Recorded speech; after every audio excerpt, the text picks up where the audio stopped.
Shalom à tous, bienvenue donc à l'école des Yeshua pour cette deuxième paracha, Noach, qui a lieu au deuxième Shabbat du 8e mois.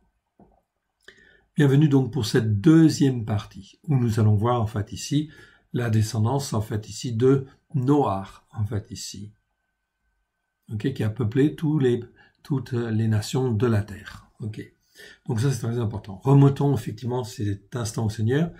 Merci Seigneur pour ta parole que tu nous donnes, nous te rendons grâce dans le précieux nom de Yeshua. Merci Seigneur pour tout ce que tu vas nous dire, nous te rendons grâce. Merci Seigneur d'étendre ta main bienfaisante sur chacun de nous, afin de nous remplir de tes vérités, à la gloire de ton Saint. Amen. Alléluia, bienvenue à tous, Shabbat Shalom. Donc nous étions arrivés au chapitre 10, en fait ici, de la Genèse, et donc on va dire la postérité de Noach. Noach, voici la postérité des fils de Noach, Shem, Ram et Japhet. Japhet, il leur naquit des fils après le déluge. Donc en fait, on a vu tout à l'heure que Noé a vécu ici 300 ans, a vécu 350 ans après le déluge. Donc ici, toutes les dates sont très importantes quelque part. C'est pas facile en fait à lire, mais ça va nous donner quelque chose de très intéressant. Tous les jours de Noach furent de 950 ans. Il a vécu 950 ans.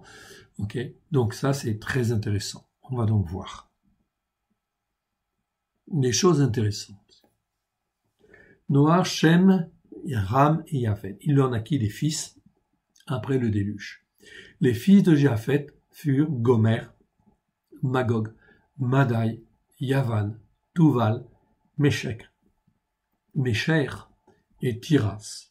Les fils de Gomer, Ashkenaz, Rifa, Togarma.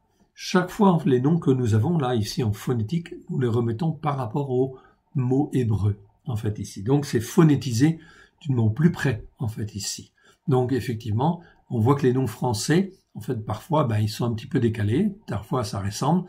D'autres fois, ça ressemble pas beaucoup. Donc ça, effectivement, c'est très important de revenir. Car chaque nom, quand on va un peu plus loin, ça nous permet en fait d'avoir des significations, parce que dans les mots hébreux, il y a toujours un sens.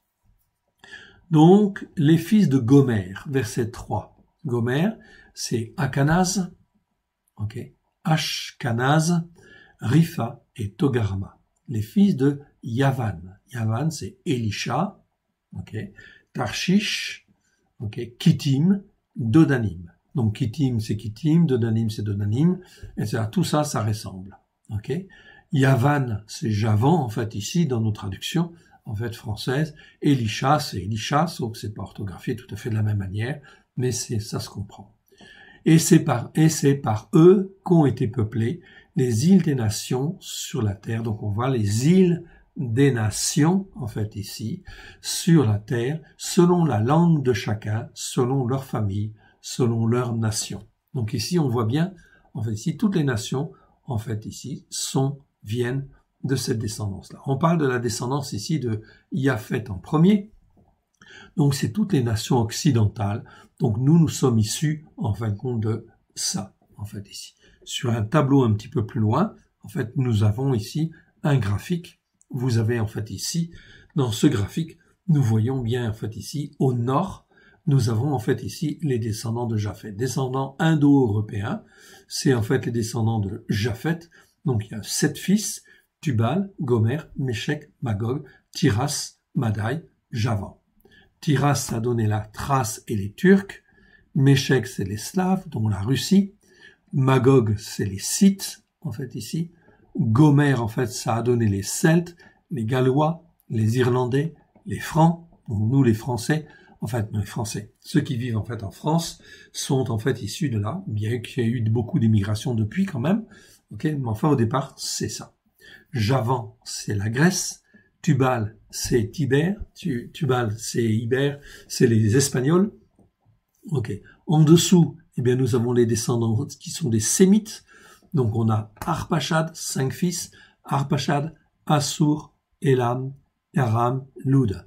Donc Assur, c'est les Assyriens, Elam, c'est les Perses, ceux-là sont des Sémites. Arpachad, c'est des Chaldéens, en fait ici, ce sont des Sémites aussi. Les Syriens, ce sont des Simites, les Lydiens, ce sont des Sémites. Tout ça sont des Sémites. Et par extension, tous les gens, en fin de compte, de l'Est, notamment Chine, etc., ce sont, en fin de compte, des Sémites principalement. Bien sûr, il y a eu des mélanges, mais au départ, c'est surtout ça. Ok? C'est des langues, des pays sémites. Ici, Arpachad, ça a donné les Chaldéens. Chaldéens, on va voir Our. En fait, ici, on va voir Abraham, Isaac et Abraham, qui va en fait ici quitter Our et qui va venir en fait dans le pays de Canaan, qui va émigrer à un moment donné. Canaan, en fin de compte, ici, vient s'installer ici. Ça, c'est les descendants de Cham. Cham, c'est Canaan, en fait, ici. Put, c'est les Libyens. Les Mizraïm, c'est les Égyptiens. Cush, c'est les Éthiopiens. Séba, c'est l'Arabie, en fait, ici. Et en fait, ici, les descendants de Cham se sont étendus dans toute l'Afrique, en fait, ici. Donc, principalement, c'est ça les grands mouvements, en fait, ici. Donc, Japhet, c'est tout l'Occident, en fait, on va dire, en fait, ici. Sem, c'est tout l'Orient. Et en fait, ici, le Sud, c'est en fait, ici, Cush, en fait, ici, principalement. Après, bien sûr, il y a eu des mélanges, des immigrations, etc. On comprend comment les peuples se sont constitués. D'une manière très claire, en fait, ici, tous les descendants, en fait, ici. Ok. Donc, de Japhet, c'est tout l'Occident, en fait, ici. Ensuite, on voit les fils de Ram. Les fils de Ram, c'est Cham, c'est Cush. Donc, Cush, c'est Éthiopie. Mizraïm, c'est Égypte. Put, ok, c'est la Libye, pardon. Canaan, sont Canaan. Les fils de Cush, c'est Seva. Seva, c'est Saba. Ravila, en fait, ici. Sabta, Raïma, Sabteka, etc. Les fils de Raïma, Sheva est dedans, en fait, ici. Donc, c'est les Arabes, en fait, de l'Arabie Saoudite, par exemple. Cush engendra aussi Nimrod, ok. Donc là, on arrive à Nimrod. Donc, de Cush vient Nimrod. Nimrod, c'est lui qui commence à être puissant sur la terre. Donc, très important. Puissant sur la terre. Enfin, en fait, ici, c'est le mot Geber, en fait, ici. Geber, petit e, en fait, ici. Geber, ça vient du Gibor, pardon, qui est un adjectif qui a donné le nom Geber, en fait, ici, qui est un nom masculin. Mais Gibor, c'est l'adjectif. L'adjectif, en fait, ici, ça veut dire fort, puissant, vaillant, en fait, ici. C'est valable autant dans un sens positif que dans un sens négatif.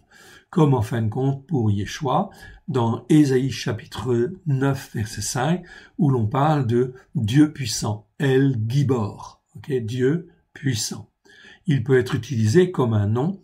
Dans ce cas, il peut dire, et on peut le traduire par héros, vaillant homme, vaillant guerrier, comme dans le psaume 45, verset 4, en parlant de Yeshua, Saint ton glaive sur ton flanc, ô héros, en fait ici, c'est ta parure et ta splendeur.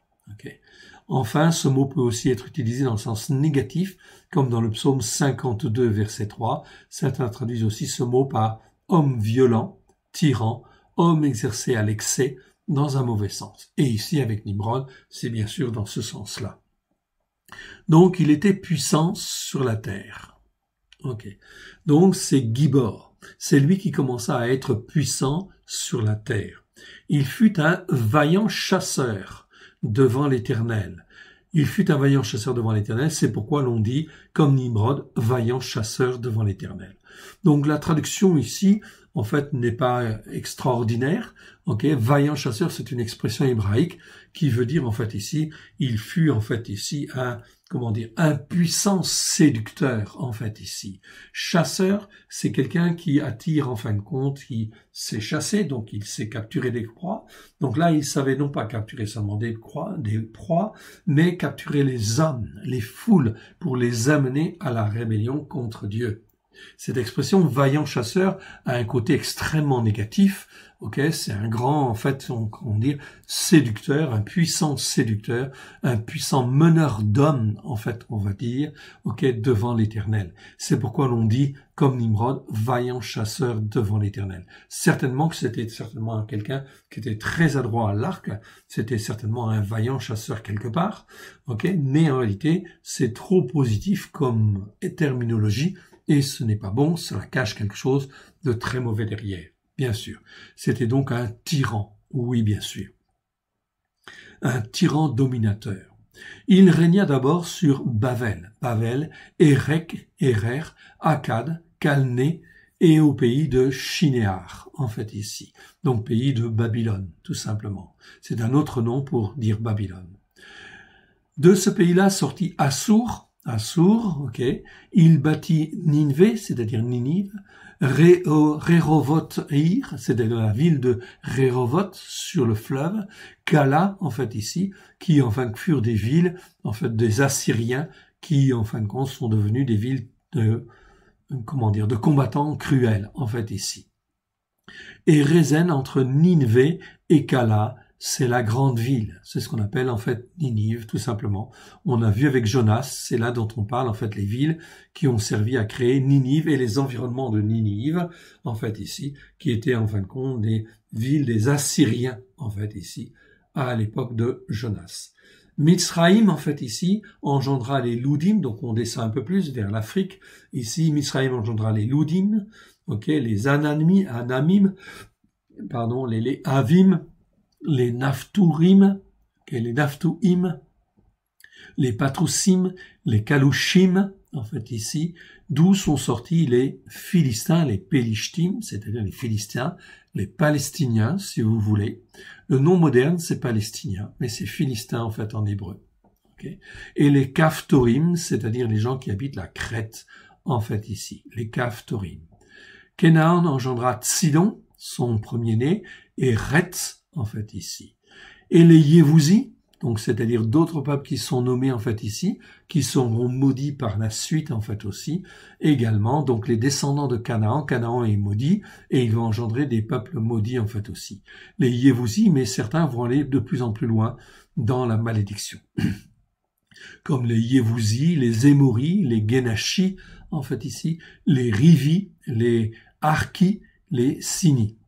Le Jévousi, c'est les Jébusiens, les Émoris, c'est les Amoréens, les Girgachis, c'est les Girgassiens, en fait ici.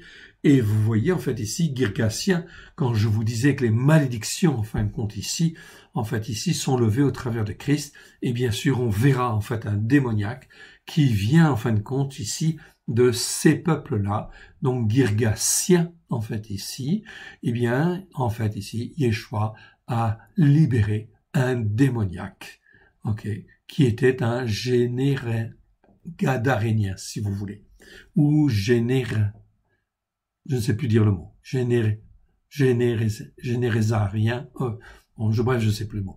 On le retrouve en fait dans les évangiles, et Dieu le délivre au travers de Christ Yeshua. Aucune malédiction ne tient réellement devant Christ Yeshua. On est bien d'accord.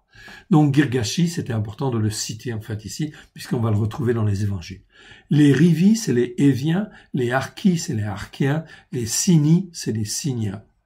Les Arvadis, c'est les Arvadiens, les Tsémaris, c'est les Tsémariens, les Ramati, les Hamatiens. Ensuite, les familles des Kénaani, c'est-à-dire Cananéens, se dispersèrent. Donc ils se sont dispersés. Les limites des Kénaani, c'est-à-dire les Cananéens, allèrent depuis Sidon, c'est-à-dire en fait la ville de Sidon, du côté de Guérara, en fait ici, du côté de Guérara. Guérara, c'est Guérar, ok. Donc Guérar, ça s'écrit de deux manières différentes, Guérar ou Guérara. Ici dans le texte, en fait, c'est Guérara, jusqu'à Asa.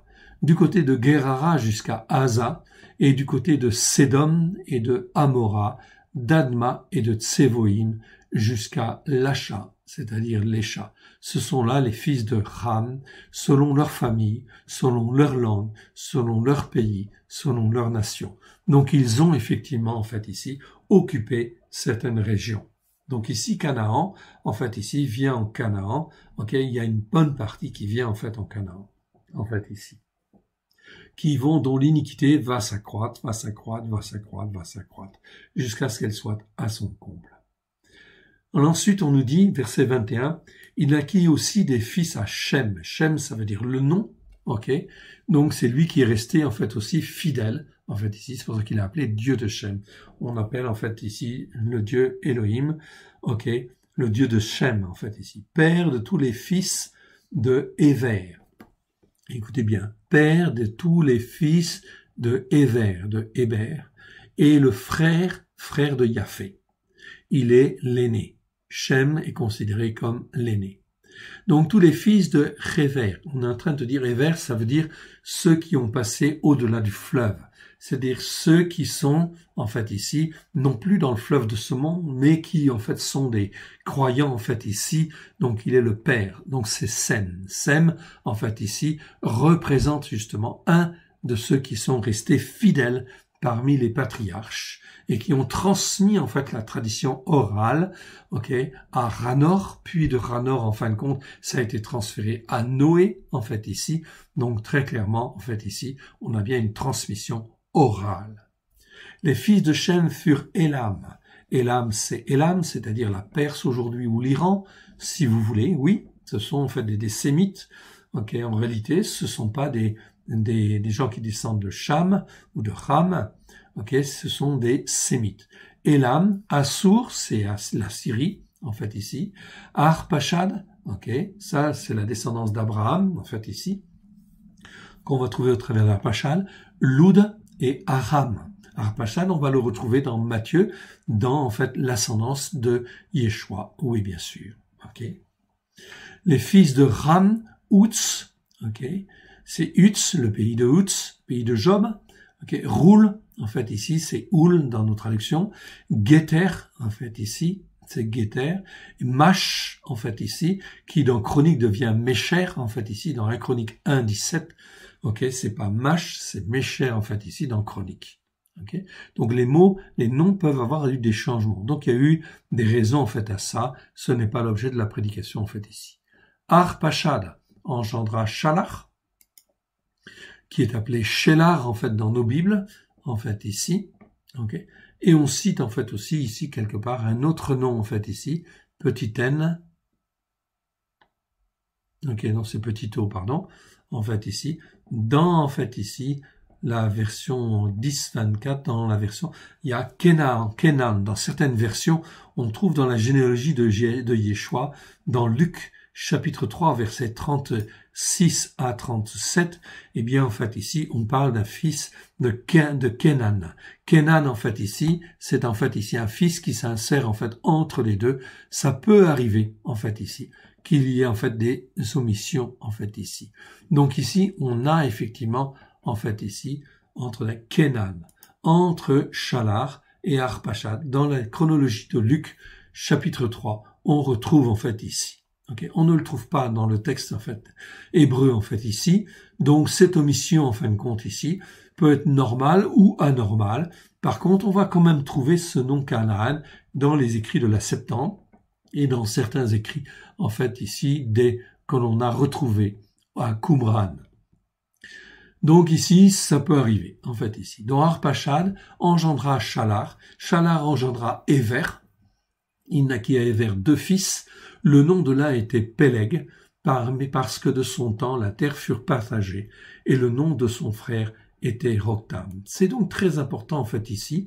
Je vois, en fait, ici, du nom de Héver. Héver, en fait, aussi, était quelqu'un qui marchait très bien, en fait. C'est un prophète avec Dieu. Je ne l'ai pas cité tout à l'heure, mais j'aurais pu le citer.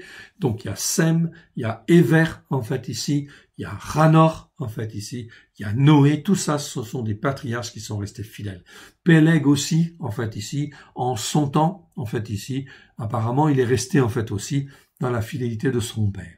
Péleg, c'est le fils, en fait, ici de Héver. Héver, c'est un prophète, et il appelle son fils Péleg. Péleg, ça veut dire quoi, en fait, en hébreu? Ça veut dire dispersion. Donc, il appelle son fils, Dieu lui dit, tu appelleras ton fils, je vais te donner un fils, et tu vas l'appeler Péleg. Péleg, pourquoi? Il s'appellera dispersion. Pourquoi? Parce que c'est de son temps que la terre, en fait, va être partagée. C'est-à-dire la destruction de Babylone et la dispersion du peuple a eu lieu au temps, en fin de compte, de la vie de Péler, bien sûr, en fait, ici. Donc, en fait, ça va nous permettre de situer les événements et ça nous permet de bien comprendre, en fait, les choses. Donc, c'est vraiment très, très clair.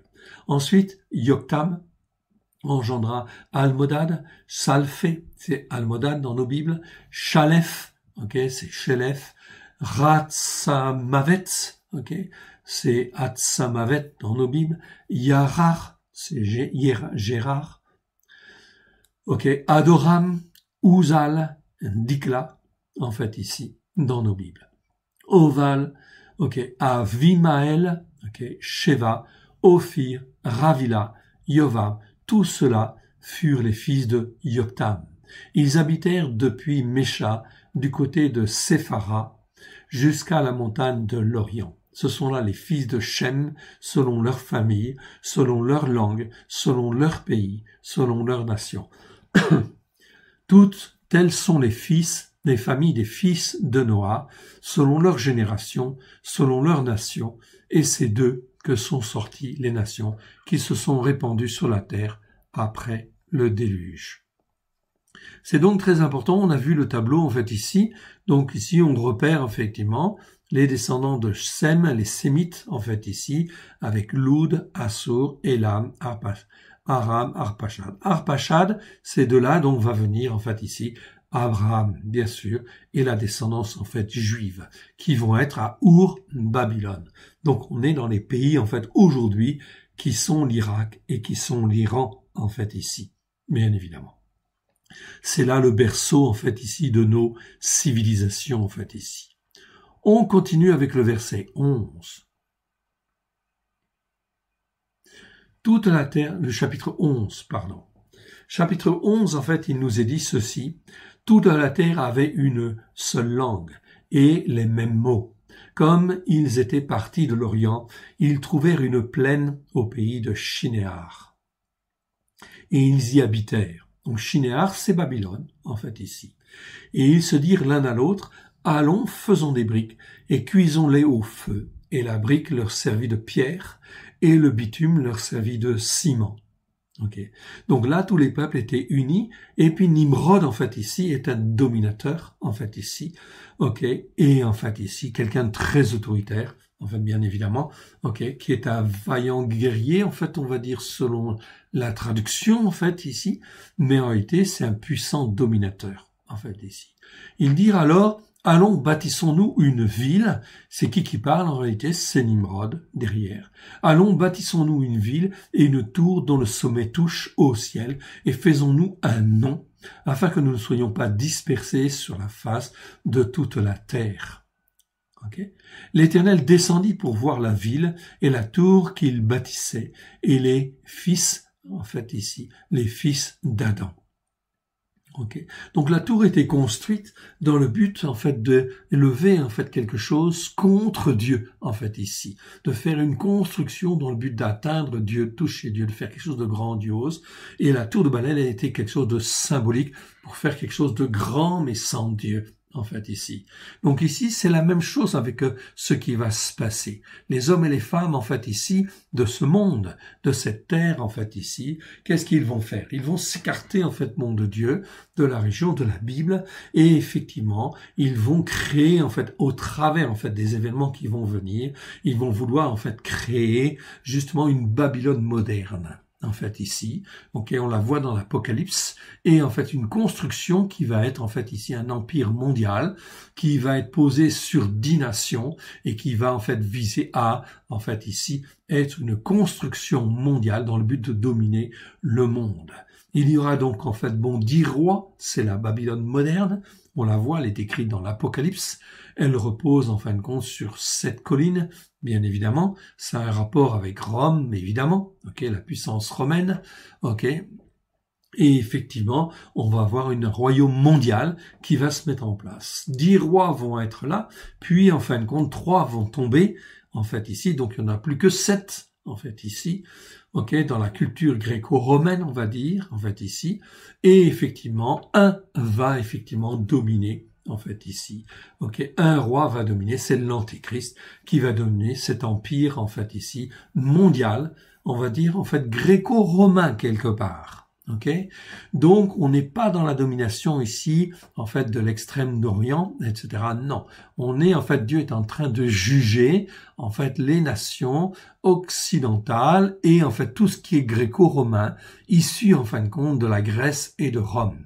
Donc, on va avoir quelque part, en fait, ici, en fait, tout, l'URSS, bien sûr, en fait ici, car en fait c'est là le monde orthodoxe, donc chrétien en fait aussi quelque part, en fait ici, le monde occidental, chrétien occidental, qui dépend de Rome en fait ici quelque part, et en fait le monde islamique en fait ici, qui est l'islam, qui a un rapport avec la chrétienté, et effectivement en fait ici, Israël, puisque l'islam a été créé pour détruire les juifs et détruire en fait les chrétiens, en fait ici. C'est bien ce qui est écrit dans le Coran et c'est le but en fait ici de l'islam. C'est une religion qui est venue au 7e siècle et qui en paraît pour détruire en fait ici les juifs et détruire les chrétiens. C'est bien effectivement un rapport avec le monde gréco-romain en fait ici quelque part. La destruction du monde gréco-romain en fait ici. Voilà pourquoi les extensions en fait ici vers le djihad islamique sont des extensions terroristes qui visent à détruire les juifs et les chrétiens. Donc ceci est toujours latent et va s'exprimer malheureusement dans toutes nos nations. Pour pouvoir pallier en fait à cela, il va falloir qu'un royaume mondial se mette en place. En fait ici, pour pallier à toutes les difficultés, c'est la Babylone moderne qui est en train de se construire. Avec à la tête, bien sûr, l'équivalent d'un Nimrod, en fait ici, qui s'élève contre Dieu, c'est l'Antichrist, en fait, en réalité, c'est le même esprit, c'est l'esprit de révolte contre Dieu, en fait ici. Donc le monde entier, en fait ici, au travers de cet empire mondial qui va se mettre en place, va s'élever contre Dieu, bien évidemment, avec l'antichrist, bien évidemment. On dit bien l'antichrist, donc c'est bien quelqu'un qui vient, en fait, cet antichrist, c'est quelqu'un qui est élevé dans la culture, en fait, ici, gréco-romaine, quelqu'un qui est, en fin de compte, d'origine, en fait, ici, qui a peut-être du sang juif, en fait, ici, qui est, en fin de compte, ici, probablement de culture gréco-romaine, ok? Il y a peu de chances, à mon avis, qu'il soit, en fait, islamique. C'est possible. Ok, je peux pas l'affirmer non plus. En fait, on est bien d'accord. En tout cas, il s'appelle l'Antichrist. Il s'appelle dans la Bible l'anti-Torah, le sans-Torah. Ok, celui qui est contre la Torah, qui s'élève contre Dieu, contre en fait l'Éternel Dieu. On est bien là dans la construction d'une Babylone moderne, spirituelle, économique en fait aussi. Tous les organismes mondiaux qui sont là en fait ici uniquement. Ce sont les prémices de la, en fait, Babylone moderne. Donc on est très clairement ici dans une évolution en fait extrêmement importante. L'Éternel descendit pour voir la ville et la tour que bâtissaient les fils d'Adam. Verset 6, et l'Éternel dit, voici, ils forment un seul peuple et ont tous une même langue. C'est là ce qu'ils ont entrepris. Maintenant, rien ne les empêchera de faire tout ce qu'ils auraient projeté. Allons, descendons et là, confondons leur langage. Donc Dieu, en fait, ici, quand il a vu la tour de Babel construite en fait par Nimrod, là Abraham était vivant, bien sûr il a vu tous ces événements-là, on le verra, afin qu'ils n'entendent plus leur langue les uns et les autres. Donc il les a confondus, il a confondu leur langage, afin qu'ils n'entendent plus la langue les uns des autres. Donc là, forcément, comme ils ne se comprenaient plus, ils ont dû en fait se disperser. Et l'Éternel les dispersa loin de là, sur la face de toute la terre, et ils cessèrent de bâtir la ville. C'est pourquoi l'on appela du nom de Bavel, cette tour, en fait ici, cette ville, car c'est là que l'Éternel confondit le langage de toute la terre, parce que Bavel veut dire confusion, tout simplement. L'Éternel confondit le langage de toute la terre, et c'est là que l'Éternel les dispersa sur toute la face de la terre. Donc on comprend bien, très bien ces événements. Ici, nous avons un petit graphique qui reprend en fait ici, en fait, toute la chronologie des événements. Des événements depuis en fait ici, en fait, le déluge. Le déluge en fait a eu lieu en 1656 après la création d'Adam. Ok. Donc un an de déluge, puis en fait Noé, donc ici on arrive en fait à Noé. Vous voyez en fait ici, ce petit graphique, vous l'avez dans les brochures en fait en papier.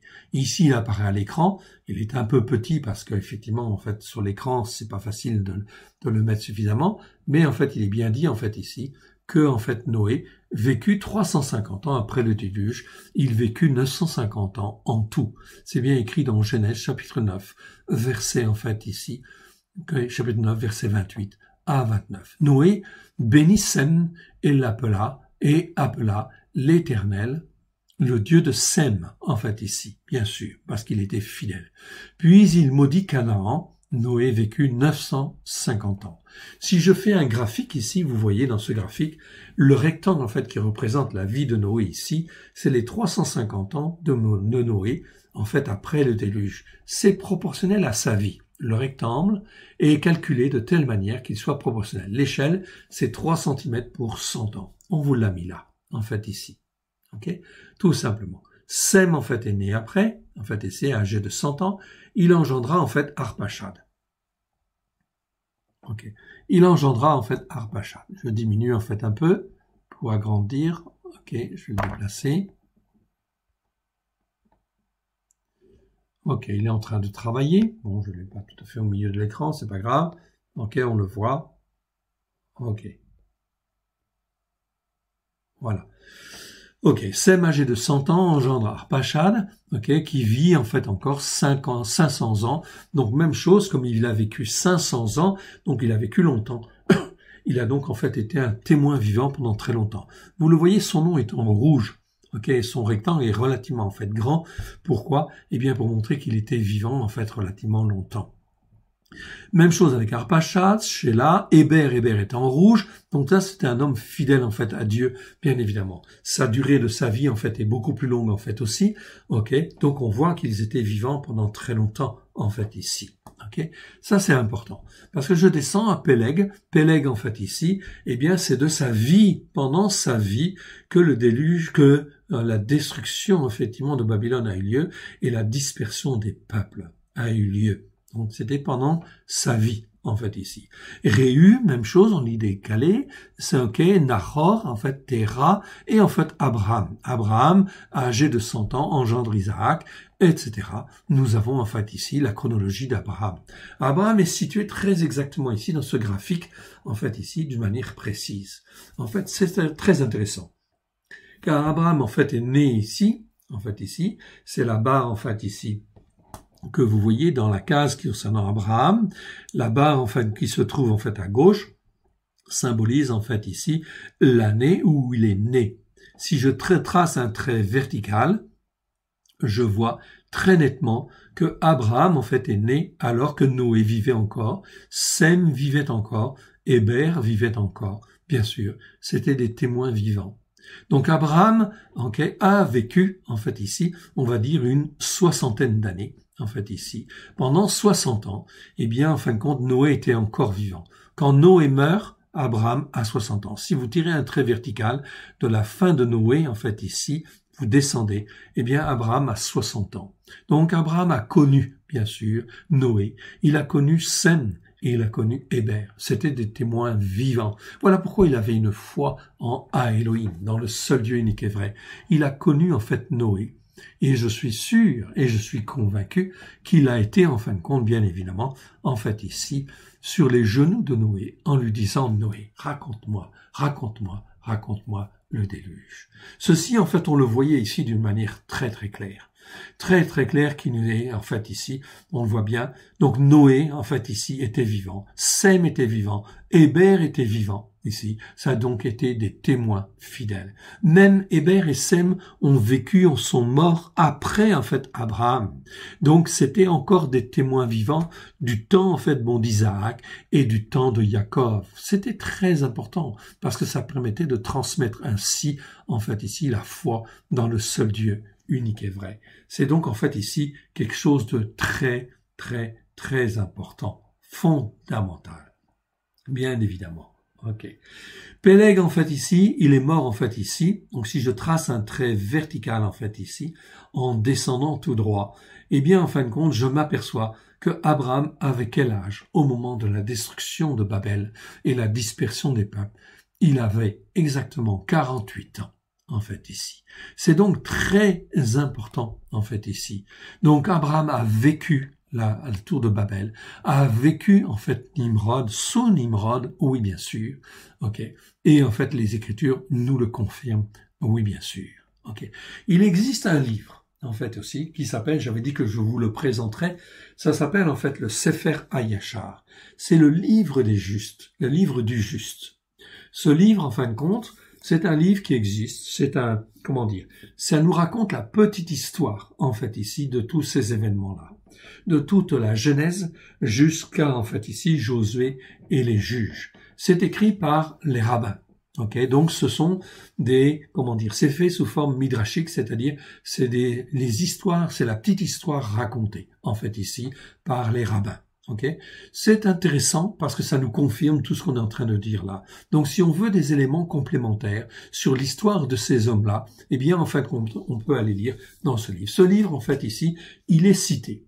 Il est cité, en fin de compte, dans la Bible.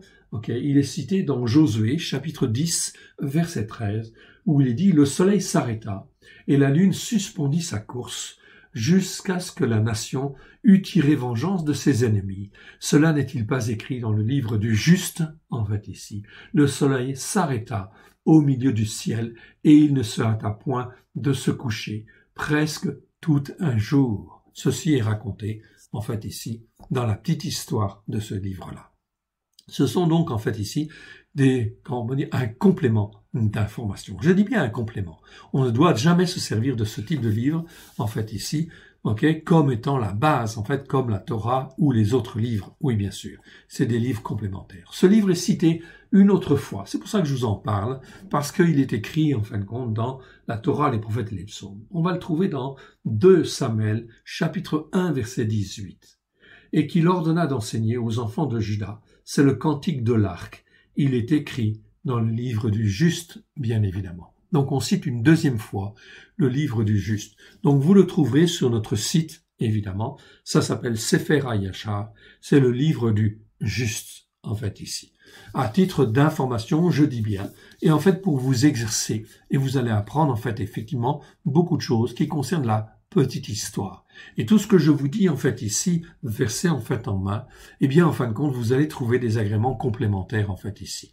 Encore une fois, s'il vous plaît, ne faites pas, en fin de compte, de ce livre-là, car ce n'est pas un livre totalement inspiré du Saint-Esprit. Je ne veux pas l'affirmer. Non. C'est un livre, en fait, ici, d'information. C'est un livre complémentaire qui peut nous donner des renseignements. Ok. Et je vous encourage toujours à vérifier si ce qui est dit dans ce genre de livre est plausible ou conforme à l'écriture. Oui, bien sûr, ça c'est très important. Conforme à la Torah, aux prophètes et aux psaumes. C'est très important dans le but d'éduquer notre foi et de sortir de la théologie du remplacement et des fausses doctrines qui nous sont données. Alors que Abraham est connu, Noé, Sem, Héber, on le voit en fait ici au travers des Écritures. Oui, bien sûr. Et là-dedans, dans ce livre, on va vous raconter effectivement que, en fait, Abraham a été élevé, en fait, ici, par Noé, par Sem et par Héber. Voilà pourquoi il avait une foi inébranlable. Mais c'était le choix d'Abraham de croire dans le seul Dieu unique et vrai, en Elohim. Voilà pourquoi Noé croyait en Elohim, Sem croyait en Elohim, Héber croyait en Elohim, Ranor en fait aussi, bien sûr, mais ça c'était avant, en fait ici, ok, avant Noé, en fait ici, et Abraham croyait en Elohim. Ils étaient attachés à cette foi-là dans le seul Dieu unique et vrai. Le Dieu qui est en fin de compte Elohim, qui est en fait Dieu lui-même, mais qui est aussi la parole de Dieu et qui est aussi en fait l'esprit en fait ici de Dieu. Et les trois en fait ici ne font un. Ils sont dans cette compréhension spirituelle, voilà qui est très très très important de bien comprendre en fait ici. Nous avons vu le chapitre 11 en fait ici. On va le continuer pour le terminer en fait ici. Le verset chapitre 11.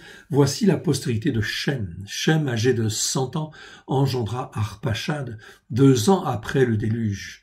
Shem vécut après la naissance d'Arpachad 500 ans, on te le dit. Vous l'avez dans le petit graphique que je vous ai montré. Vous le trouverez en fait aussi dans les parachutes en fait ici, écrites dans la formation messianique annuelle, ok, où vous avez toute une étude, ok, vous avez plus de 54 parachutes, des petits livrets de 20 à 60 pages. Ces graphiques en fait sont dans ces études-là, bien évidemment. Il engendra des fils et des filles. Verset 12, Arpachad, âgé de 35 ans, engendra Shalar. Arpachad vécut après la naissance de Shalar 403 ans. Il engendra des fils et des filles. Shalar vécut après la naissance de Shalar, âgé de 30 ans, engendra Héber. Héber, c'est Héber. Ça veut dire en fait l'hébreu, celui qui est au-delà du fleuve. Voilà pourquoi il porte le nom de Héber. Parce que c'est un prophète, bien sûr, et qui marche au-delà du fleuve de ce monde, en fait, ici. C'est un hébreu. D'où est venu le mot hébreu. Hébreu, c'est celui qui marche au-delà du fleuve de ce monde. C'est pour ça qu'on a appelé Abraham l'hébreu, parce qu'il marchait en dehors, en fin de compte, du courant de ce monde, en fait, ici.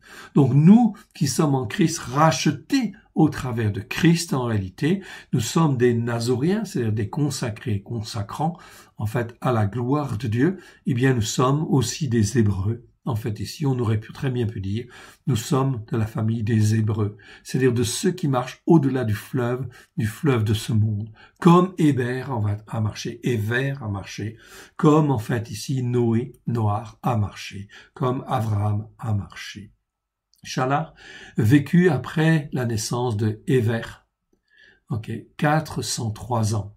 Il engendra des fils et des filles. Héber, âgé de 34 ans, engendra Péleg. Péleg, c'est celui pendant lequel la dispersion a eu lieu. Héber vécut, donc Péleg, je vous rappelle, ça veut dire dispersion. Donc Héber vécut après la naissance de Péleg 400 ans. 430 ans. Donc, comme il a vécu longtemps, en fait, ici, il était un témoignage. À l'époque, il n'y avait pas d'imprimerie. Donc, on se servait des témoignages. Le témoignage des hommes, en fait, était clair. Quand Héber parlait, Noé parlait, Sem parlait, en fait, on écoutait et on mettait en pratique. La transmission se faisait d'une voix orale. Il engendra des fils et des filles. Péleg, âgé de 30 ans, engendra Réhou. Péleg vécut après la naissance de Réhou 209 ans. Donc il n'a pas vécu forcément très longtemps. Il a vécu, lui, 209 ans. Il engendra des fils et des filles. Réhou, âgé de 32 ans, engendra Séroug. Réhou vécut après la naissance de Séroug 207 ans. Donc la durée, en fait, de vie commence à diminuer, en fait, ici. Ok, ça diminue environ à 200 ans, en fait, à peu près. Il engendra des fils et des filles. Séroug, âgé de 30 ans, engendra Nahor, donc la durée de vie en fait des hommes descend, c'est plus de 900 ans en fait. Bon, ici, on est dans les 200 ans, ok. Séroug, après la naissance de Nahor, vécu 200 ans, ok. Donc engendra Nahor, oui. 23, Séroug engendra après la naissance de Nahor, vécu après la naissance de Nahor 200 ans, il engendra des fils et des filles. Nahor, âgé de 29 ans, engendra Térar. Térar, c'est le père d'Abraham. Nahor vécut après la naissance de Térar 119 ans, en fait, ici. Il engendra des fils et des filles. Térar, âgé de 70 ans, retenez 70 ans, engendra Avram. Avram, c'est Abraham. Ok, Nahor et Haran. Ok. Voici la postérité de Téra. Téra engendra Avram, Nahor et Haran. Haran engendra Lot. Donc tout ça, ça se fait dans le pays de Shinéar, donc du côté de Our en Chaldée, en fait ici. Et Haran, là, on est du temps de Nimrod. Du temps de Nimrod, il y a donc des persécutions, oui bien sûr, et l'obligation en fin de compte d'être idolâtre. Le père en fin de compte ici de Abraham était idolâtre. Il vendait même des idoles en fait ici. Okay. Et Abraham, en fait, ici, furieux que son père, en fait, ici, vende des idoles. En fait, l'histoire, en fait, ici, dans la tradition juive, on le raconte, en fait, très clairement. Abraham a quand même cassé, en fait, les statues, en fait, de son père, parce qu'il ne voulait pas, parce qu'il savait qu'il y avait un seul Dieu unique et vrai. Il avait, entre guillemets, pris position. C'est ça qui est très important. Ok. Donc, Térar, en fait, n'était pas fidèle à Dieu, oui, bien sûr, mais Abraham l'était. Nahor, en fait, ici, ok, c'est donc le frère, en fait, d'Abraham. Et Haran, il avait un autre frère. Et ici, Nimrod, en fait, ici, eh bien, en fin de compte, ici, était furieux contre Abraham. Parce qu'Abraham ne voulait pas, en fait, être idolâtre. Et effectivement, en fait, Nahor, en fait, ici, eh bien, pardon. Abraham, ok, subissait la pression. Ok, donc là on le voit très bien, on le voit très bien en fait dans ces livres-là. Bien sûr, tout ça c'est commenté effectivement. Donc en fait ici c'est commenté, mais c'est de sources rabbiniques. Donc en fait il y a des choses qui sont justes, des choses qui sont peut-être pas tout à fait justes. Mais en réalité ici Abraham subissait forcément et nécessairement en fait ici de l'oppression, car Nimrod était un tyran, bien évidemment. Était un tel tyran qu'il voulait faire plier en fin de compte Abraham, et en fait Nimrod faisait la pression en fait sur Terah le père, et effectivement il lui disait en fait il faut que toi tu viennes à l'idolâtrie, que tu sois en fait toujours dans l'idolâtrie, mais que ton fils vienne à l'idolâtrie, que tous tes fils soient dans l'idolâtrie, sinon en fait Haran en fait ici sera en fin de compte ici persécuté et sera tué, et Haran va mourir. C'est ce qu'on va te dire en fait au verset suivant. Et Haran mourut en présence de Terah, son père, au pays de sa naissance, à Our en Chaldée, c'est-à-dire Our des Kasdim. En hébreu on dit Our des Kasdim, Our des Chaldéens, en fait ici. Kasdim, c'est-à-dire des gens idolâtres, des gens qui sont dans l'occultisme, etc.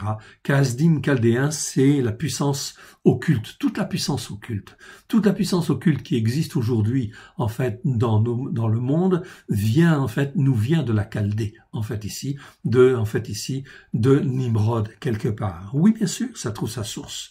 Voilà pourquoi, en fait, il y a beaucoup de choses que nous faisons sans le savoir, ok, dans nos sociétés, qui viennent, en fin de compte, ici, de la Chaldée de Our. Comme Noël, en fait, ici, ça vient de Our, en fait, ici. Bien évidemment, le sapin, en fait, ça vient de là-bas, en fait, ici. Enfin, le sapin.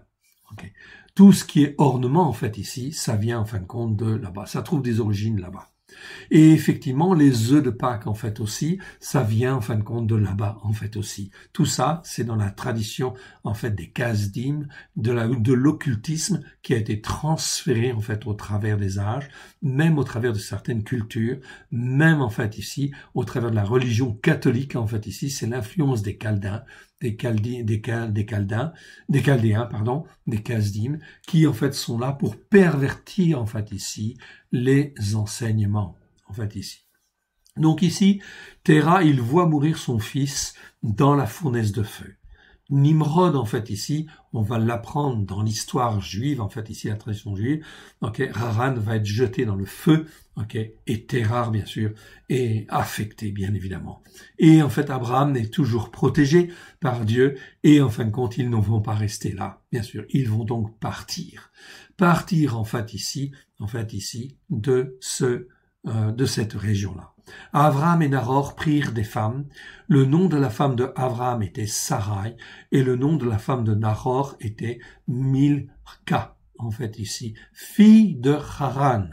Ok, donc ici, en fait, il avait épousé, en fait ici, sa nièce, si je me trompe pas, en fait ici quelque part. Ce qui était interdit dans la Torah en réalité, mais en fait il l'a fait, en fait ici. Était Milka, en fait fille de Haran, père de Milka et père de Yiska. Sarai était stérile, elle n'avait point d'enfant. Terah, en fait, ici, il va donc partir. Il prie Abraham, il s'en va de Our, il fuit en fin de compte Nimrod, parce qu'aussi Dieu lui parle. Dieu lui dit, va-t'en de ce pays, en fait aussi. En fait, Terah était appelé, en fait aussi, à venir vers le pays de Canaan. Terah prit Abraham, son fils, et Lot, fils de Haran. Les autres sont restés, en fait, ici. Ok, mais ils sont partis, eux. Et Lot, le fils de Haran, celui qui est mort dans la fournaise, fils de son fils. Okay. Et Sarai, sa belle-fille, femme de Abraham. On te dit bien que c'est Terah qui prie. Donc c'est Terah qui prit la décision, en fait, ici, parce qu'il ne voulait pas voir mourir d'autres fils, et que la promesse, en fait, de Dieu, a été faite. La tradition juive dit que la promesse a été faite d'abord à Terah. Mais Terah n'a pas continué, et c'est Abraham qui a continué en fait la promesse. Ils sortirent, c'est possible, ils sortirent ensemble de Our, de Kasdim, des Kasdim, des Chaldéens, pour aller au pays de Canaan, et vinrent jusqu'à Haran. Et là, ils ont vécu à Haran. Haran, c'est le même nom que le fils, que le père de Lot, ici. C'est le même nom. En hébreu, c'est le même nom. Mais ici, Haran, c'est la ville de Charan. Dans nos Bibles, ils ont modifié le texte et ils ont dit ville de Charan. Ça se comprend et ça peut s'admettre quelque part. Et Haran, et ils y habitèrent. Mais ils ont habité là. Donc Abraham, toute sa famille vit là, et Téra. Les jours de Téra furent de 205 ans. Et Téra mourut à Haran. Donc là, c'est intéressant, ici. Téra fut de 205 ans. 205 ans. Okay.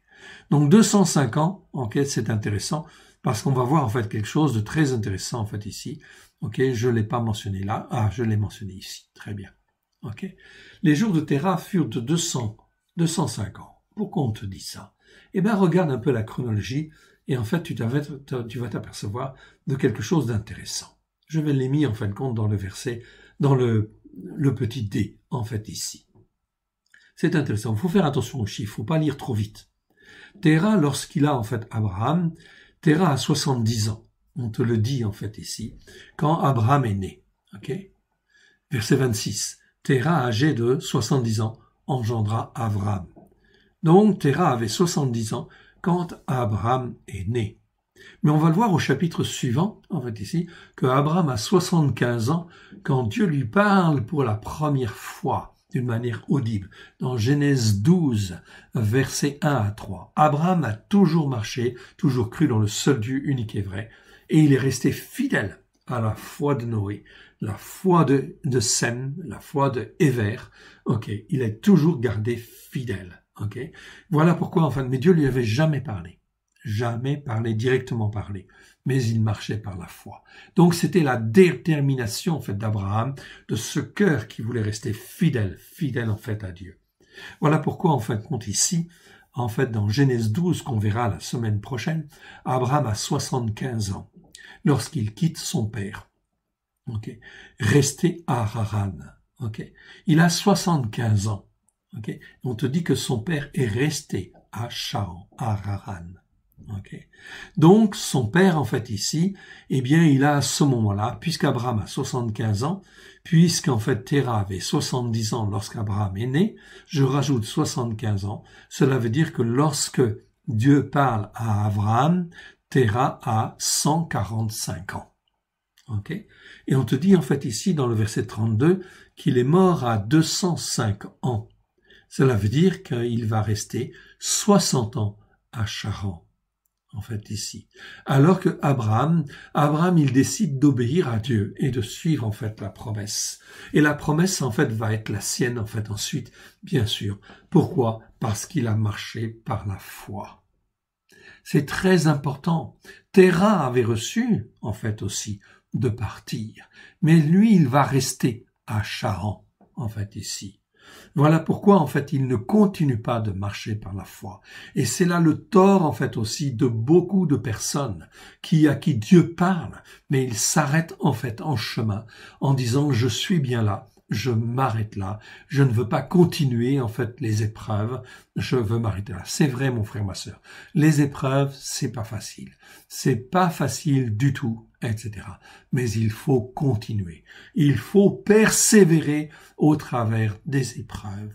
Toujours garder le cap comme Abraham garde le cap. Et si Dieu te dit, je t'envoie vers le pays de la promesse, alors va vers le pays de la promesse. Et tant que tu n'es pas dans le pays de la promesse, tu continues, tu persévères, et tu restes ferme dans une même foi, dans la foi d'Abraham, d'Isaac et de Jacob. Téra va mourir 60 ans plus tard, ici. Et donc, il aura, ici, Abraham aura alors quel âge? 75 ans, plus 60, ça fait 135 ans. En quoi c'est intéressant? Mon frère, ma sœur, 135 ans, ça veut dire quoi? Ça veut dire Isaac est né depuis longtemps déjà. Isaac va naître alors qu'il a 100 ans. en fait, ici, alors qu'Abraham a 100 ans. Donc, ça veut dire que Isaac a 35 ans à ce moment-là. C'est juste avant, effectivement, son sacrifice. Ok, vous savez qu'Abraham va devoir offrir son fils. Eh bien, cela va se faire juste après la perte. En fait, lorsque Abraham va perdre son père, juste après, Dieu va lui parler et lui dire « Donne-moi ton fils ». Ici, la chronologie est très précise, mais il faut creuser, étudier, éplucher les versets, verset après verset. Nous en avons terminé avec la paracha. Maintenant, nous allons aller, en fin de compte, dans la Haftara. Haftarot, en fait, ici, Haftarot au pluriel, Haftara. C'est donc, en fait, pour aujourd'hui, c'est donc Ésaïe 54. Je vais donc, en fait, les lire, ok, et faire un petit peu de commentaires. Et c'est très important, car on parle de la promesse. Promesse, quand Dieu fait une promesse. Et Dieu, mon fils, mon frère, ma sœur, toi qui m'entends et qui m'écoutes là, Dieu te parle et te parle de t'emmener dans le pays de la promesse. Alors, quel que soit ce que tu vis, quelles que soient les circonstances, en fait, que tu vis, continue, persévère dans la foi, comme Abraham a marché. Il a été justifié par sa foi. Ok? Il n'était pas parfait, mais il a marché par la foi. Il va continuer, on le verra en fin de compte la semaine prochaine. Pour le moment, on va aller dans Ésaïe 54. Voilà ce que Dieu te promet en fait ici. Ésaïe 54. Mon frère, ma sœur, écoute bien ce que le Seigneur est en train de te dire. Réjouis-toi, stérile. Toi qui n'enfantes plus, fais éclater ton allégresse et ta joie, toi qui n'as plus de douleur, car les fils de la délaissée seront plus nombreux que les fils de celle qui était mariée, dit l'Éternel. Élargis l'espace de ta tente, qu'on déploie les couvertures de ton tabernacle, ne retiens pas, allonge tes cordages et affermis tes pieux, affermis bien toi là où tu es, car tu te répandras à droite et tu te répandras à gauche.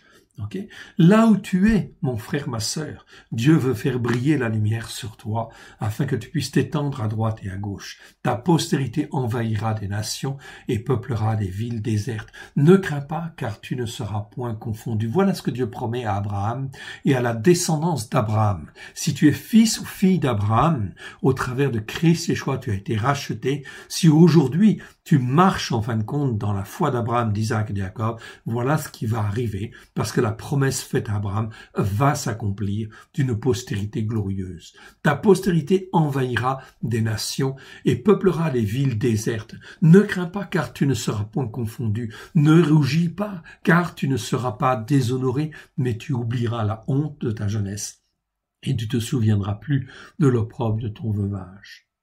Car tes créateurs sont tes époux. Non. Même ça, en fin de compte, c'est pas toujours forcément la bonne traduction. C'est ceux qui t'ont fait, ceux qui t'ont façonné, ceux qui t'ont construit. C'est-à-dire, en fait, ici, Dieu, la parole de Dieu et l'Esprit de Dieu. Tous les trois.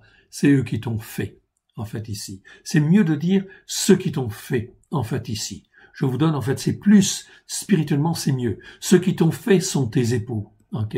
C'est-à-dire, sont tes époux, sont tes chefs, sont ceux qui te guident, sont ceux qui sont tes maîtres. Ok, donc on peut dire époux ici si on veut. Ok, ici en fin de compte, c'est pas toujours facile en fait à traduire, mais c'est ceux-là qui sont tes maîtres. Ok, tes maîtres. Ok, c'est Dieu, c'est la parole de Dieu et l'Esprit de Dieu. Ces trois-là sont un en fait ici dans ta vie et dans ton cœur, afin de faire exploser en fait ici dans ta vie et dans ton cœur la vie en fin de compte de Dieu.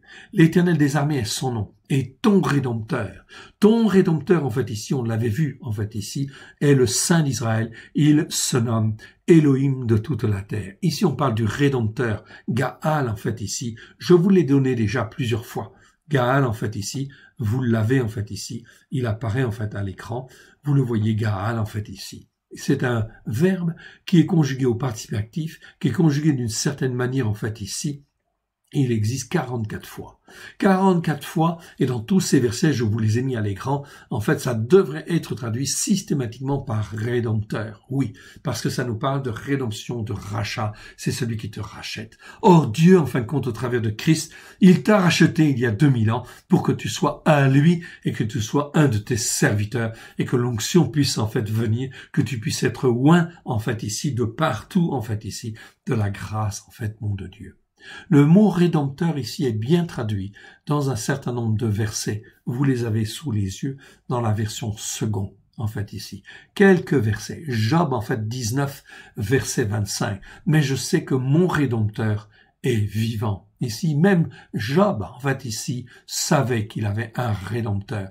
Oui, il croyait, bien sûr, en fait, ici, dans le Dieu qui sauve et le Dieu qui allait faire la rédemption, le rachat. Oui, bien sûr. Ésaïe 43, 14. Ainsi parle l'Éternel, votre Rédempteur, le Saint d'Israël. 44, 6. Ainsi parle l'Éternel, le roi d'Israël, et son Rédempteur, etc. Vous pouvez, en fin de compte, ici, vous voyez, vous avez foule, en fait, de versets. Je vous le laisse à l'écran. Vous pourrez le regarder, faire une petite pause, regarder chacun de ces versets. Je te termine avec le dernier verset, Ésaïe 60, verset 16. Tu suceras le lait des nations, tu suceras la mamelle des rois, tu sauras, tu ne sauras, et tu sauras que je suis l'Éternel, ton sauveur, ton rédempteur, le puissant de Yaakov.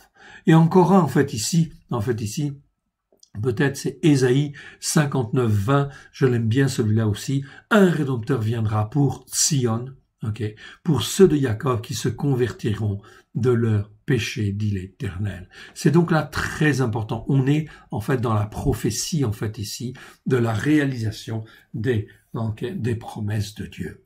Donc mon frère, ma sœur, attache-toi et accroche-toi. Car, verset 6, car l'Éternel te rappelle, comme une femme délaissée au cœur attristé, comme une épouse de la jeunesse qui a été répudiée, dit ton Elohim. Ça, c'est bien en fait une restauration d'Israël qui va venir. On vit ces temps prophétiques, mais une restauration de l'Israël physique, mais une relation de l'Israël en fait spirituelle en fait aussi. Bien évidemment. Et l'Israël spirituel qui est dans lequel se trouvent les nations, en fait, qui croient au travers du cri de Christ Yeshua, qui sont, en fin de compte ici, l'Éphraïm, la bénédiction de Yaakov sur Éphraïm. Il sera une multitude de peuples. Verset 7. Quelques instants je t'avais abandonné, mais avec une grande affection je t'accueillerai. Oui, nous arrivons dans les temps où Dieu, en fin de compte, va agir.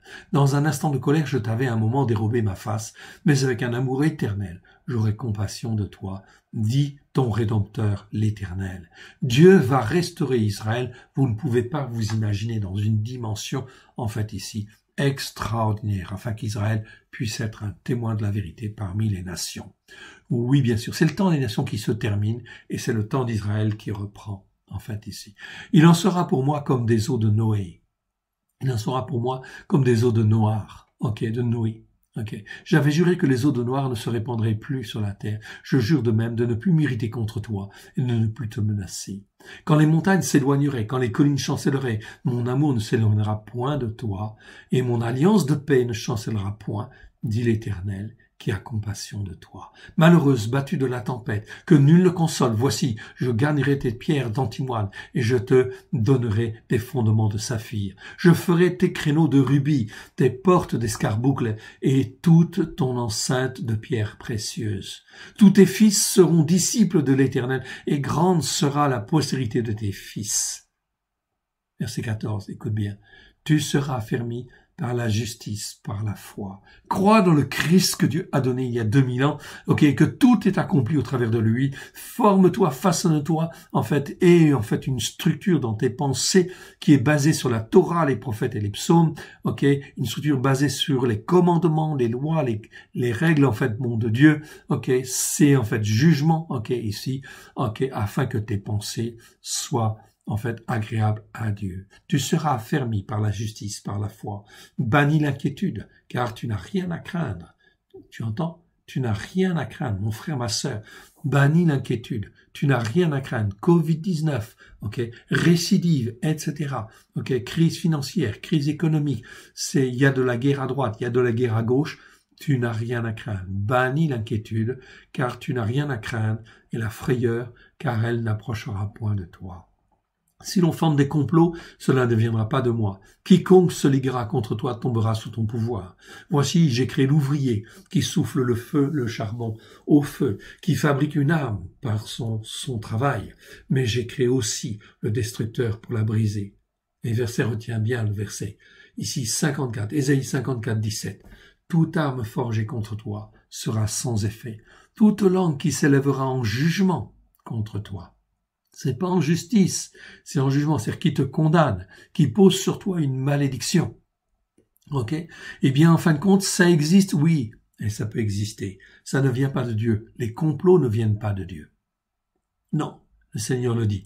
Toute arme forgée contre toi sera sans effet, et toute langue qui s'élèvera en jugement contre toi, tu la condamneras.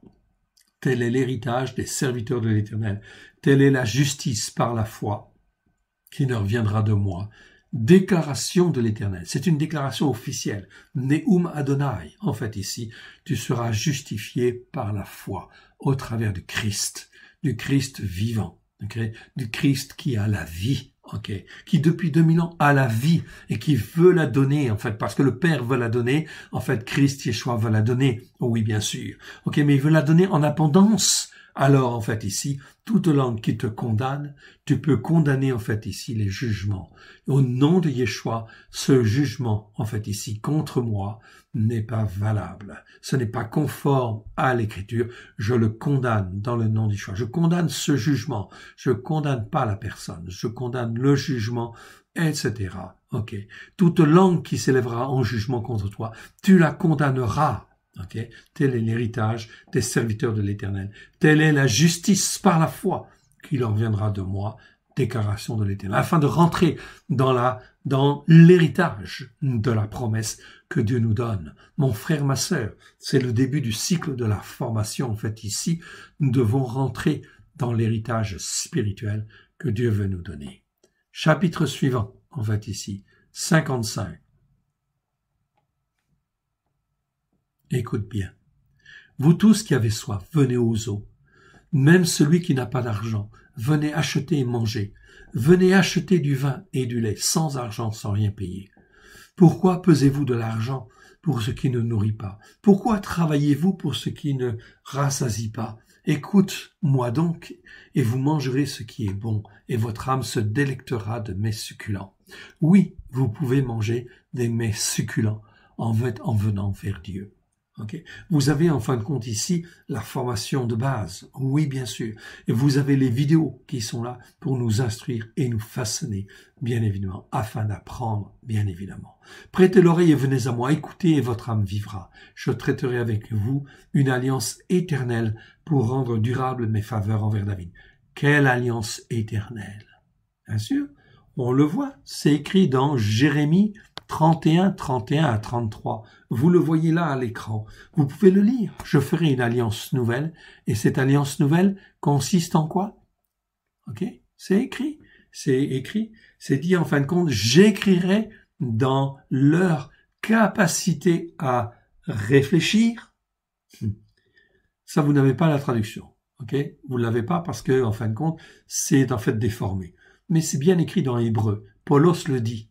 En fait, ici, mettre, en fait, dans Hébreux chapitre 8, verset 10, et en fait, ici, chapitre 10, verset 7 de Hébreux, Paulos dit bien qu'il mettra, en fait, ici, la Torah, les enseignements de la Torah, dans notre capacité à réfléchir, dianoia, afin que notre capacité à réfléchir soit renouvelée par le Saint-Esprit, et que l'on ait ainsi une bonne compréhension renouvelée par le Saint-Esprit.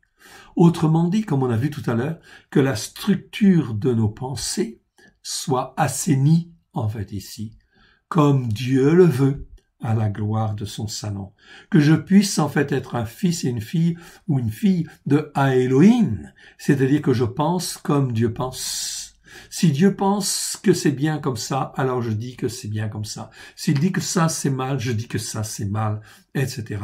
Et donc j'apprends avec grâce et vérité au travers de Christ Yeshua. J'apprends les jugements de Dieu, afin de former mon esprit, bien évidemment, ma capacité à réfléchir, mes pensées, en fait, ici, afin que la structure de mes pensées soit assainie dans mon cœur spirituel. On est bien là, en fin de compte, dans le travail que nous avons à faire, au travers de Christ Yeshua, crucifier la chair à la croix, et en fait, ici, émonder notre âme, la façonner, l'instruire, au travers, en fin de compte, de la loi de Dieu. Car la loi de Dieu, Paulos va le dire, elle est spirituelle. La Torah est spirituelle. C'est Paulos qui le dit. Okay? Donc on le verra, en fait, ici, quand on fera les enseignements sur la Brit Hadasha. Verset 4. Voici, je l'ai établi comme témoin. Ici, qui ça, David? Je traiterai avec vous une alliance éternelle pour rendre durable mes faveurs envers David. Qui c'est ce David-là? Dans Ésaïe dont on parle là, c'est Yeshua. Parce que Yeshua est le fils de David, eh bien c'est en fait David qui se prolonge en fait en Yeshua. Tout à fait, il est le fils de David, l'héritier de David. Verset 4, voici, et là on a la confirmation, oui, voici je l'ai établi comme témoin auprès des peuples. Oui, qui a été établi témoin parmi les peuples? Yeshua, on le voit là. Comme chef et dominateur des peuples, pour dominer sur les peuples, bien sûr, bien évidemment. Et Yeshua est sur la Torah, les prophètes et les psaumes. Voici, tu appelleras des nations, en fait, ici que tu ne connais pas, et des nations qui ne te connaissaient pas, accourront vers toi à cause de l'Éternel, ton Elohim, du Saint d'Israël qui te glorifie. Mon frère, ma sœur, tu en vois bien ce que dit ce verset-là, ok? Yeshua appellera des nations, ok, que tu ne connais pas, et des nations qui ne te connaissent pas, accourront vers toi, en fait, ici.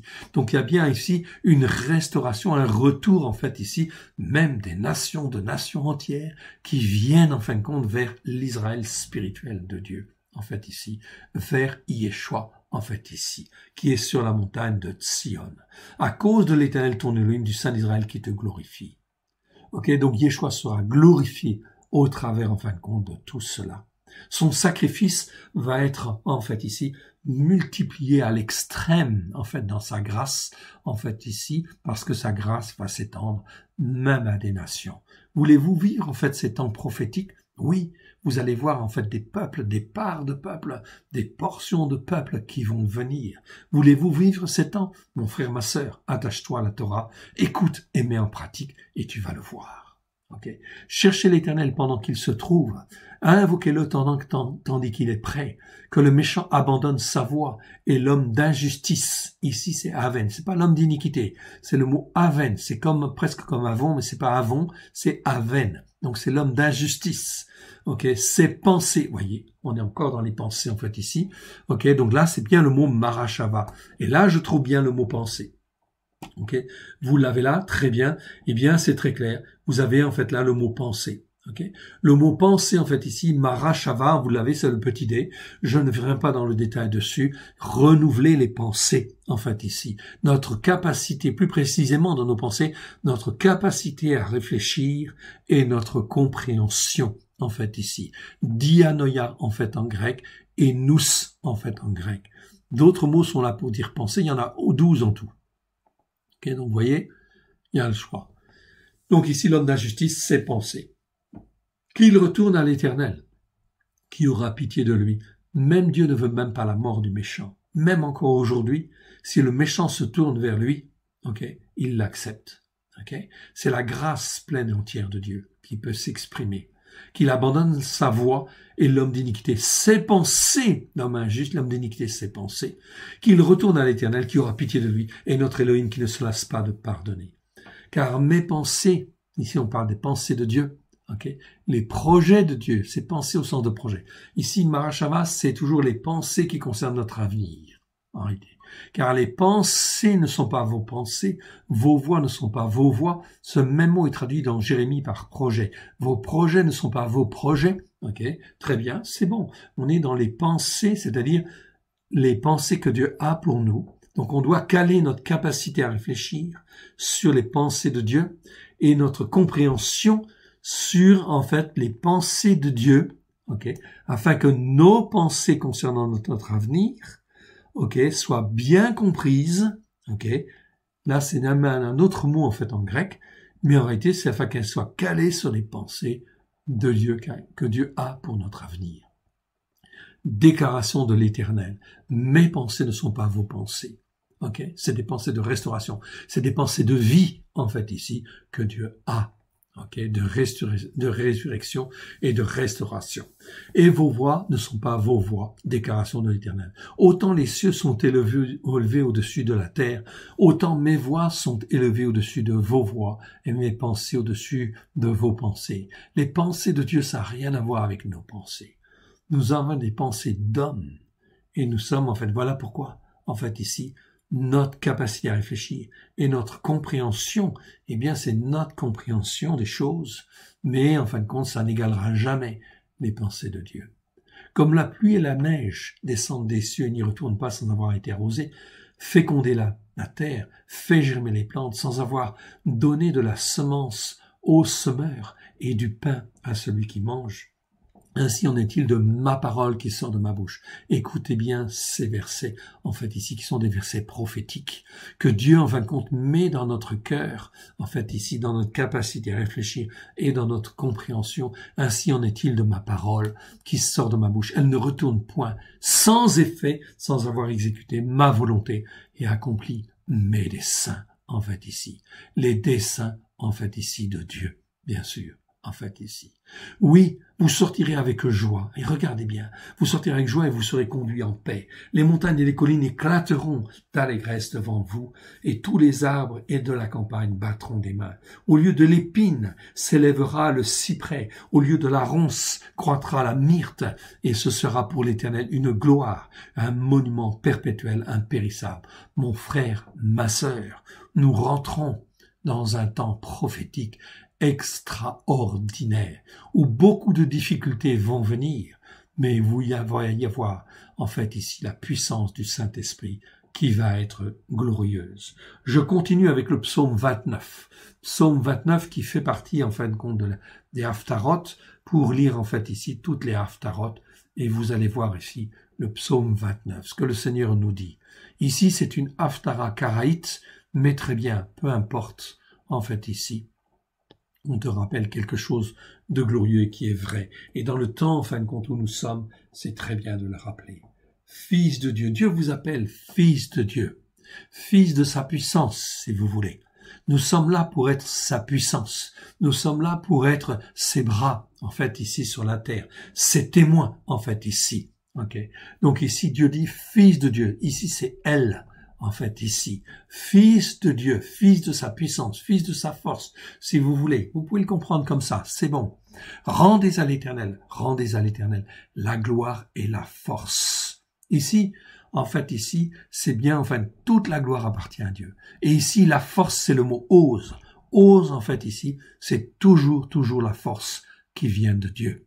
Qui vient de Dieu, que Dieu met dans un homme, ou en fin de compte dans une nation, en fait ici, c'est ose. C'est la force qui vient, en plus de la force de l'homme, c'est la force qui vient par le Saint-Esprit de Dieu, en fait ici, qui donne une force extraordinaire, en fait, à l'homme. Rendez à l'Éternel la gloire et la force, car toute la gloire et toute la force, en réalité, ne vient que de Dieu et n'appartient qu'à Dieu. Nous n'avons pas à retirer de la gloire de cela. Okay? Nous sommes des vases, nous sommes des canaux, tout simplement, en fait. On va plutôt dire des vases, parce que c'est plutôt biblique, en fait, ici, qui devront être remplis. Remplis de quoi? Remplis de l'onction de Dieu, à déborder pour que cette onction puisse, en fait, encore en toucher d'autres. Rendez à l'Éternel gloire pour son nom. Oui, prosternez-vous devant l'Éternel avec des ornements de sainteté, pas des ornements saints, non, des ornements de sainteté qui sont conformes à la sainteté de Dieu, que tout ce que dont tu te pares, mon frère, ma sœur, soit en fait ici conforme à la sainteté de Dieu.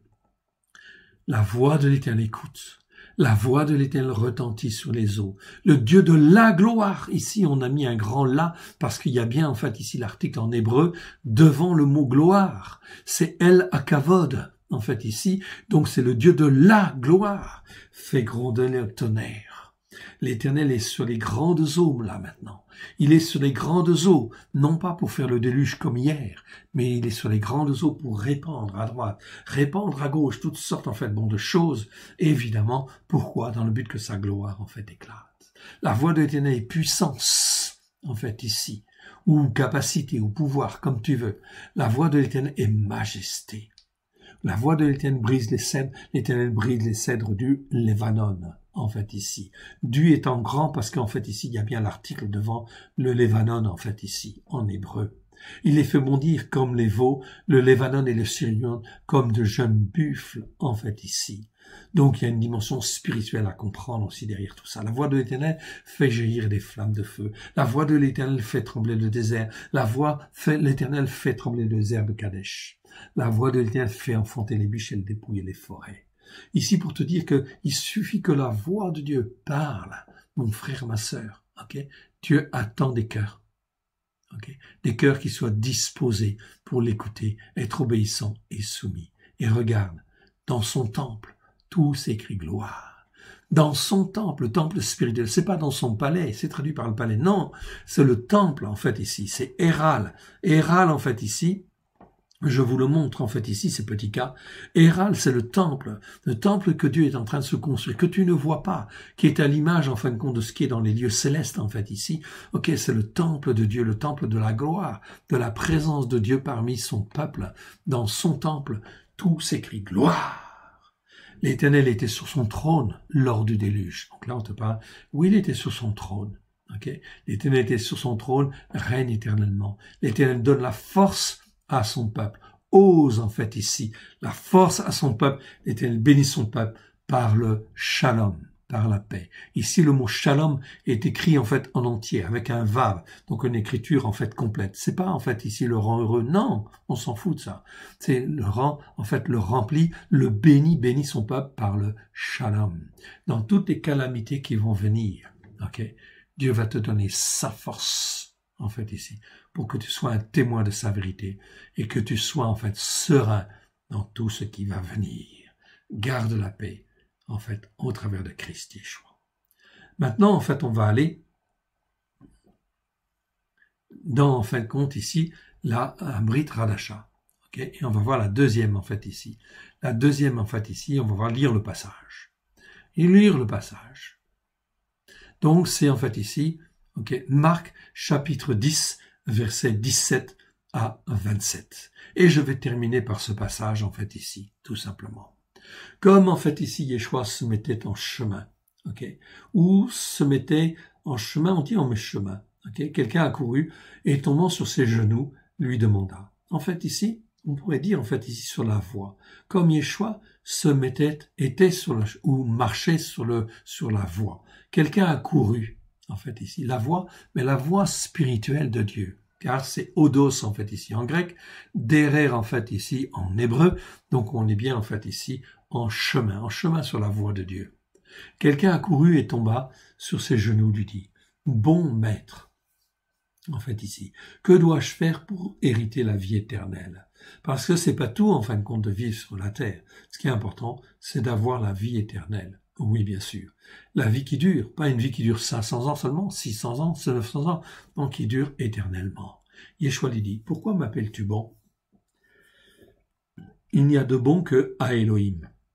Bien sûr, on parle de à Elohim. Yeshua, en fait, parle de à Elohim. Dans les Bibles, en fait, ici, le Nouveau Testament, en fait, messianique, qui sont sur les racines hébraïques de la foi, on parle de qui? Du seul Dieu unique et vrai. Abraham, en fait, ici, croit dans le seul Dieu unique et vrai. Et nous voulons croire aussi dans le seul Dieu unique et vrai, c'est-à-dire à Elohim. Et de dire, en fait, il n'y a de bon que à Elohim. Oui. À Elohim seul, en fait, est bon, en fait, ici. Ok? Et alors, il lui dit quoi? Qu'est-ce que tu as à faire? Eh bien, en fin de compte, c'est exactement ce que Yeshua nous dit. Tu connais les commandements.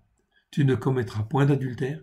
Tu ne commettras point de meurtre, tu ne déroberas point, tu ne diras point de faux témoignages, tu ne feras tort à personne, honore ton père et ta mère.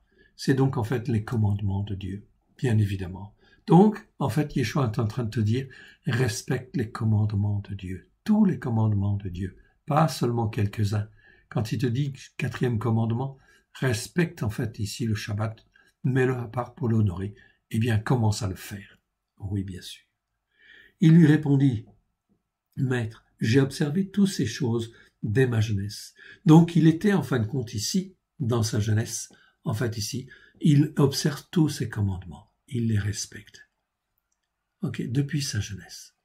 Et Yeshua, en fin de compte, ici, l'ayant regardé, l'aima. Oui, parce qu'il a vu que cet homme-là, bien sûr, il faisait ça d'une manière sincère. Il lui dit, mais il te manque quelque chose, parce que Dieu lui révèle. Ok.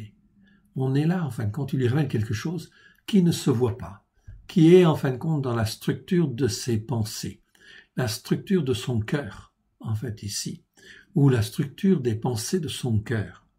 Ok. Quelque chose qui est au fond de lui, auquel il est attaché, très attaché.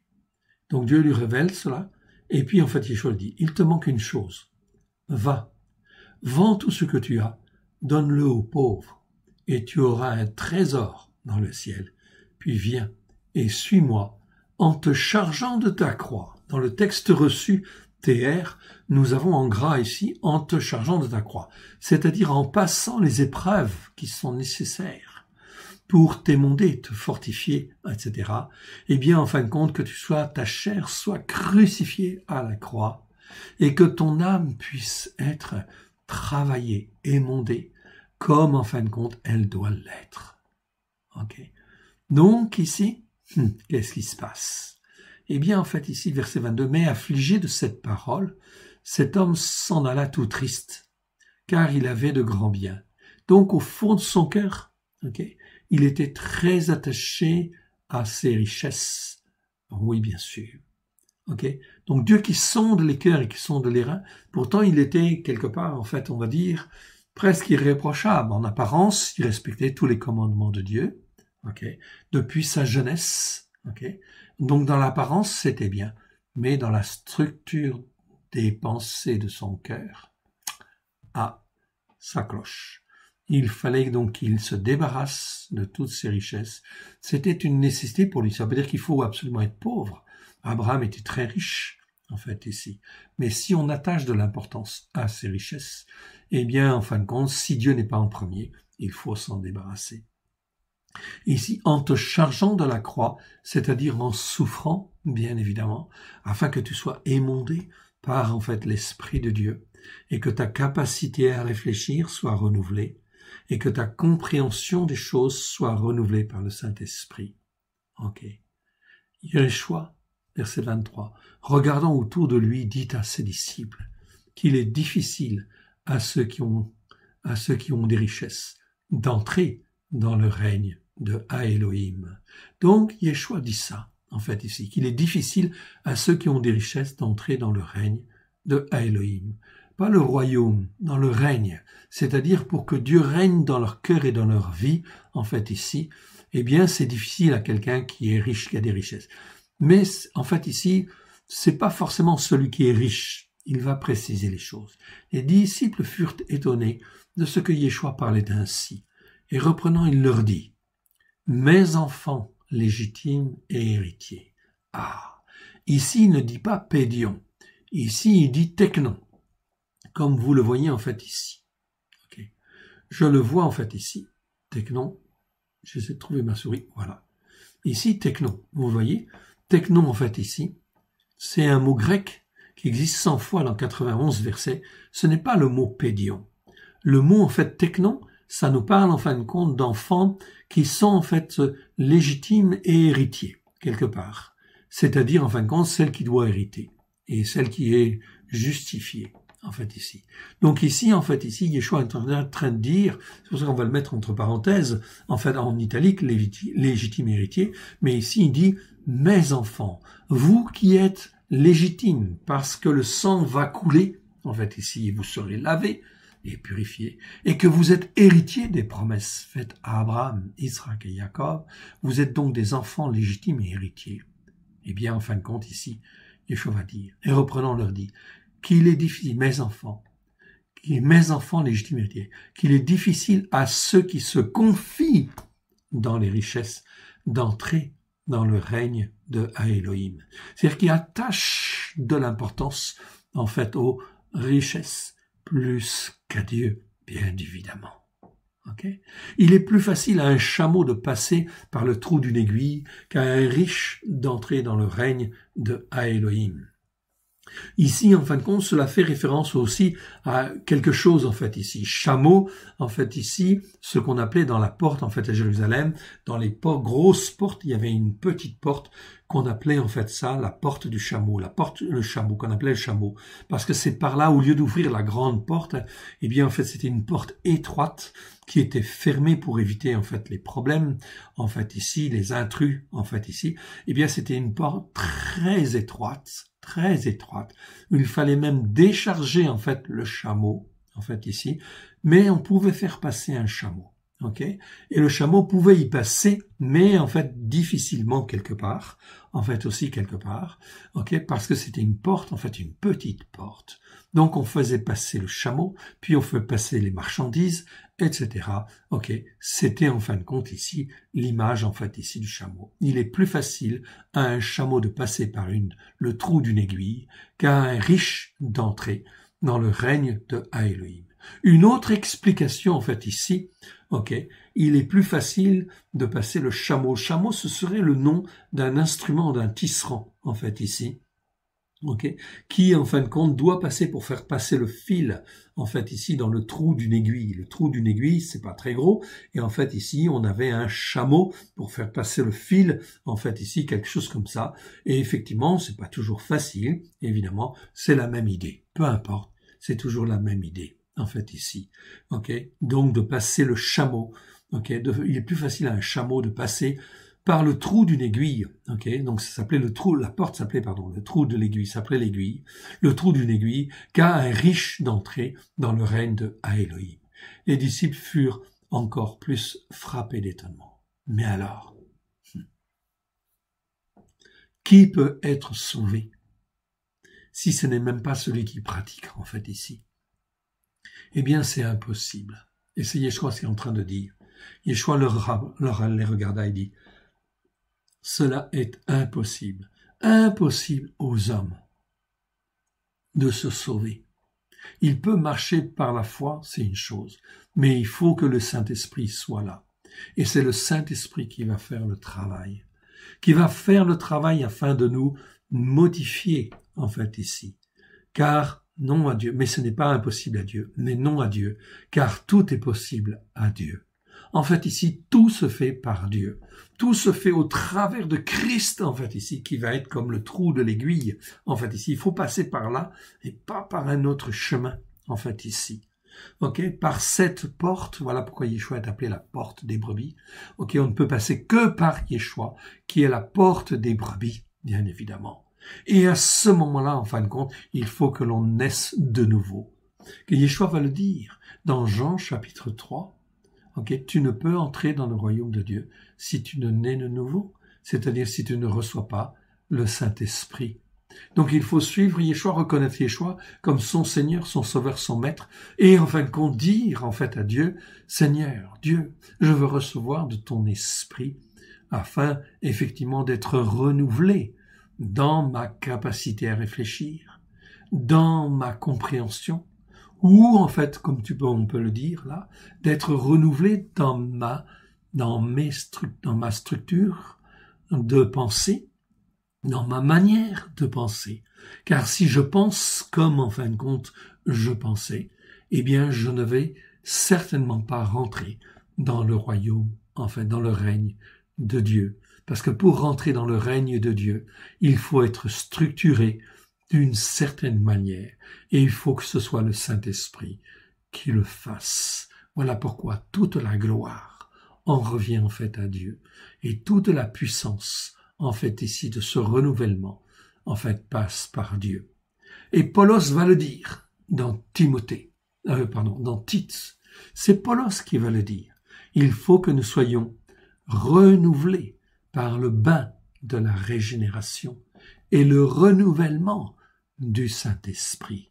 Car s'il n'y a pas le bain de la régénération, en fait ici, le bain dans l'eau, en fait ici, de la parole de Dieu révélée, pleine de grâce et de vérité, comme nous le voyons en fait aujourd'hui, en fait ici, eh bien si nous ne sommes pas renouvelés dans la bonne parole avec grâce et vérité, et si ce n'est pas fait par le Saint-Esprit, ok, c'est-à-dire le bain de la régénération et le renouvellement du Saint-Esprit, eh bien, en fin de compte, on ne peut pas rentrer dans le règne de Dieu ou le royaume de Dieu. Ok, c'est très important. Mes frères et sœurs, c'est là le seul chemin de salut que nous montre cette arche de Noé. Et l'arche de Noé, ce n'est en fait ni plus ni moins que Yeshua en fait ici. C'est une préfiguration de Yeshua. Comment tu peux échapper en fait ici à ce monde, ok, qui est corrompu? Eh bien, ça ne passe que par Christ Yeshua, qui est l'arche de notre salut. Oui, bien sûr.